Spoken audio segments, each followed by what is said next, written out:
Gareth, and good morning to everyone. I think it's always good to get some caffeine or sugar before you talk about economics, so we've timed this quite well.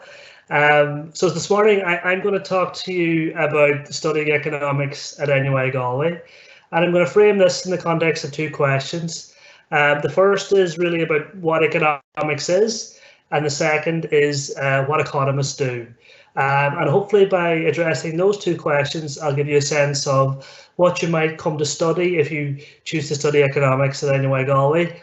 And then beyond that, I suppose the skills that you'd be equipped with and the career pathways that would be open to you following your degree and your specialisation if you're so interested in economics. And importantly, on that final point, it is clear that, and it's important to note that not everybody that studies economics has a career as an economist. But the skills that we look to equip you with while you study economics are valued skills that are applied in a whole range of different careers, both in the public sector and the private sector. So I know sometimes there's big pressure at this point to know what you want to do and where you want to go when you're thinking about your career beyond completion of secondary level. But I think just to reassure you that through the study of a program such as a commerce degree that you can learn and learn new skills and learn about the potential pathways that you want to take afterwards. And this is very much the case when you're studying economics. We show you the potential routes that you can take after studying the degree. So start with that first question of what is economics? Well, in terms of a definition, it's a social science. And like any science, you're trying to learn a little bit more about how the world around you works. And in particular, if we think about economics and the study of economics, we focus on maybe three key questions. The first is, well, how do markets work at a micro level? So, if you think of any good or service, and if you think of the economic activity relating to that good or service, well, how do individuals behave with respect to those that demand a good or service and those that supply that good or service? So today we're having a conversation about potentially where you might go to experience your third level education. And you can think of education as a good or service. And if you think of the market in which it is supplied, well, if you come to NUI Galway, this is a publicly owned institution. Finances are provided by the state that are raised by the government through taxation of us as citizens. And somebody somewhere has made a decision that education will be provided in that way.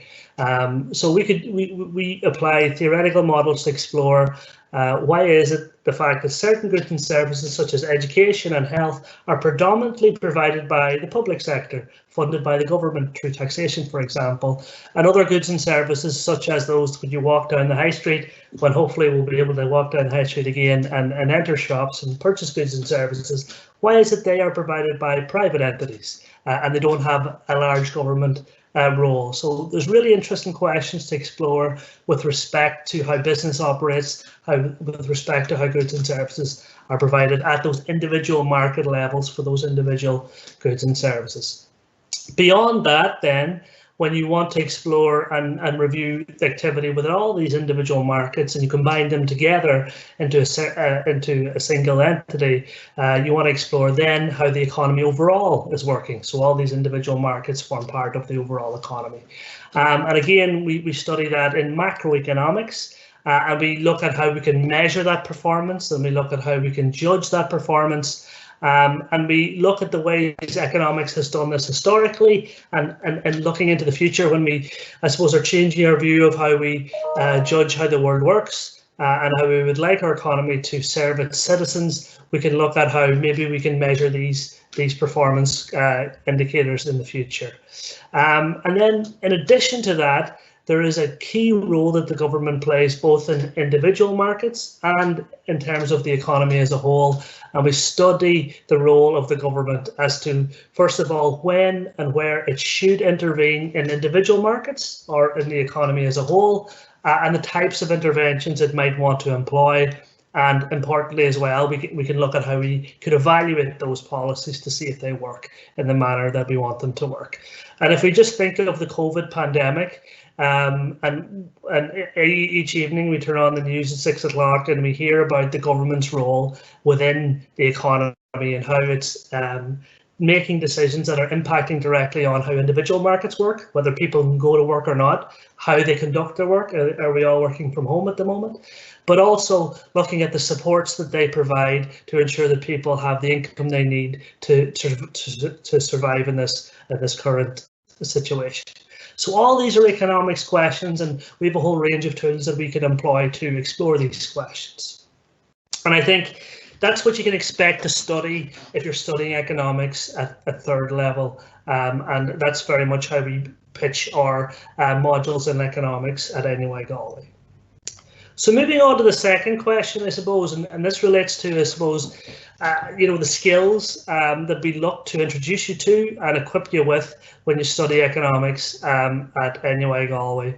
And I've kind of framed these again in two ways. I think there's a whole range of theoretical tools that economics presents, some of which I think work well, some of which don't work so well, and I think it's important to acknowledge that, and very much we present you with this critical view of the discipline of economics, but we will introduce you to and equip you with these skills. So how do you think about a particular problem, and how do you think about coming up with the solutions to particular problems? So the types of problems that you might think of relate to, human behaviors. If we think of health economics, for example, you and I am sure, I know I certainly do, and engage in lots of maybe not perfectly healthy behaviors. Why is it the case that I maybe don't engage in the healthy behaviors I should engage in?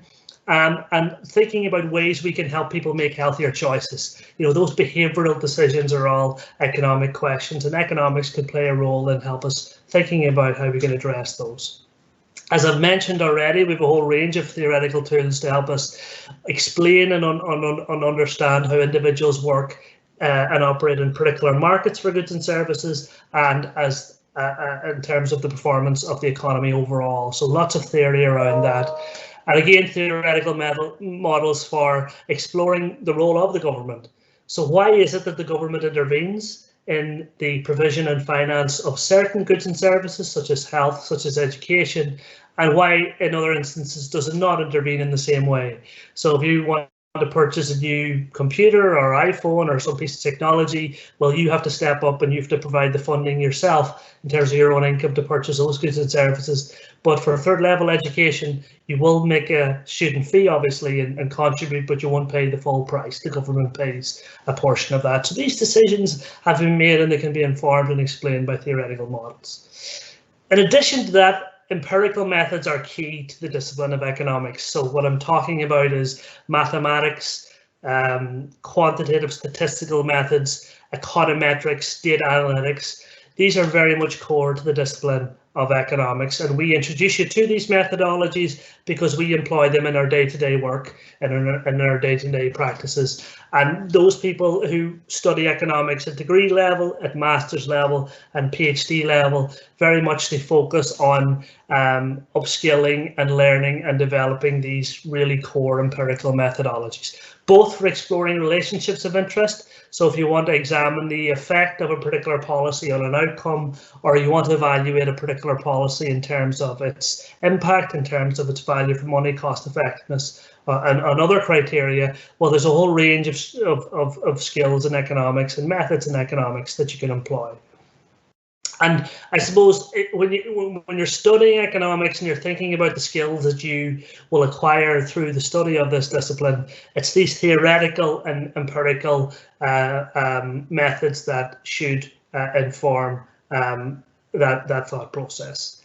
And importantly, I mean, we've got a team of lecturers here at NUI Galway that would be on our teaching staff that'll teach you economics in the classroom. And very much they take these theoretical tools and these empirical tools and they employ them to do research on a whole range of important economic, societal, business and public policy questions.